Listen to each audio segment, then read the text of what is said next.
В ближайшие 5 лет Башкортостан планирует удвоить объем экспорта несырьевых, неэнергетических товаров, а также увеличить в 2 раза количество малых предприятий, работающих на экспорт. Обсудим итоги прошлого года и планы на будущее вместе с директором Центра поддержки экспорта Республики Башкортостан Ильдусом Халитовым. Ильдус Венерович, здравствуйте. Добрый день. Итак, каким стал 2019 год? Основные результаты? В нашей экономике и в внешнеторговом обороте превалирует экспорт. Разумеется, это порядка более 4 миллиардов долларов США. Если брать количество экспортеров, то у нас по прошлому году, по 2019, он составил более 900 компаний. Мы знаем, что рост по объему экспорта несырьевых, неэнергетических товаров составил почти 2,5%. Что обеспечило такой результат? Во-первых, это комплексная работа 3 ключевых организаций в регионе. Первое, со стороны правительства республики уполномоченный Государственный комитет по внешнеэкономическим связям. Второе, это наличие у нас филиала Российского экспортного центра. И третье, это региональный центр поддержки экспорта. В связке мы работаем над этой задачей, над увеличением и экспорта, и количества экспортеров, и помогаем нашим компаниям завоевывать международные рынки. Мы знаем, что это все делается для того, чтобы зависимость от нефтяных ресурсов была ниже. Что мы отправляем? Башкортостан, лидер по каким параметрам?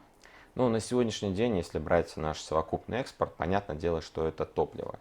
Но если мы посмотрим в разрезе не сырьевого, не энергетического экспорта, то это в том числе и оборудование, это в том числе и удобрения, часть нефтехимии, а также это лесопереработка, продукты питания, и в целом сфера АПК.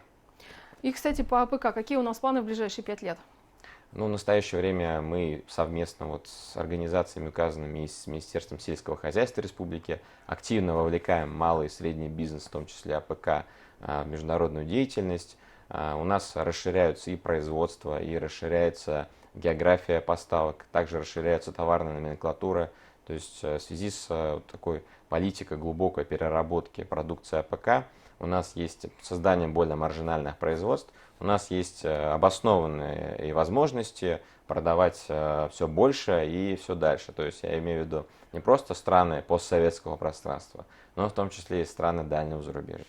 Есть ли взаимосвязь между планами республиканских властей войти по АПК в топ-5, в топ-7 по некоторым направлениям сельского хозяйства в целом по стране и с увеличением доли экспорта сельскохозяйственной продукции?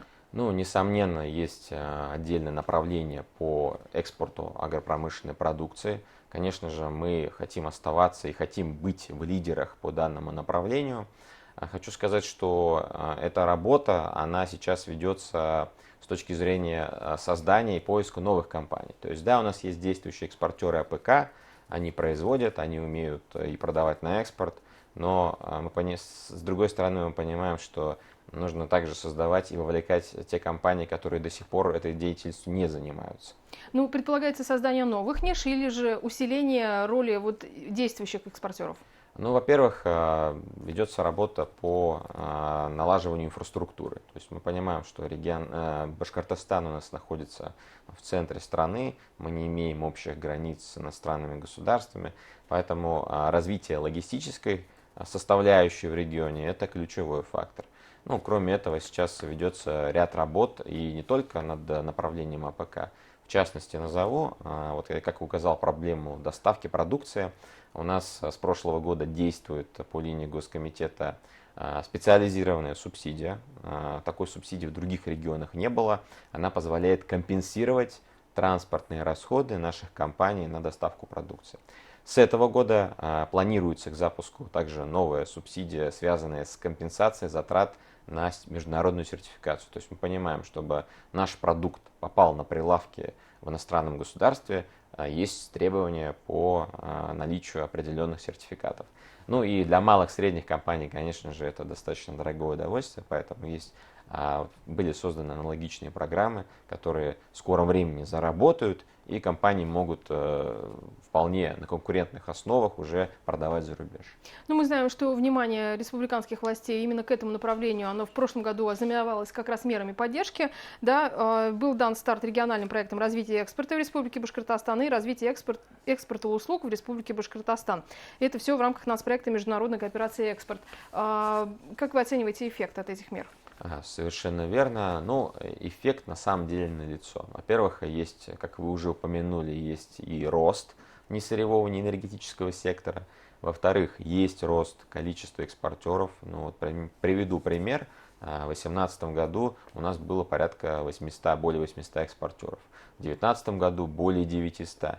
И плюс мы видим колоссальный рост именно сегмента малого и среднего бизнеса. То есть если количество крупных компаний, оно стабильно вот примерно в одном значении, то малый и средний бизнес растет из года в год. И мы это наблюдаем, что у нас есть, как мы еще это наблюдаем с точки зрения запроса. К нам приходит очень много запросов со стороны малого и среднего предпринимательства, и мы вместе помогаем и пытаемся выйти на международный.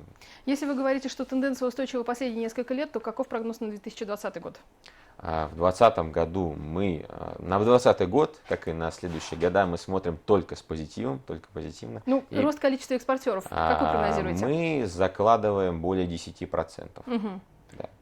Более 1000 будет у нас экспортеров. Ну, мы приближаемся к цифре 1000 и надеемся, наши планы, они сбудутся, и мы достигнем этой цифры совместно. Угу. Ильдус Венерович, мы знаем, что Башкортостан планирует активно развивать открытие представительств, да, в других странах. Окажет ли это влияние на всю ситуацию с экспортом? Вне всяких сомнений окажет.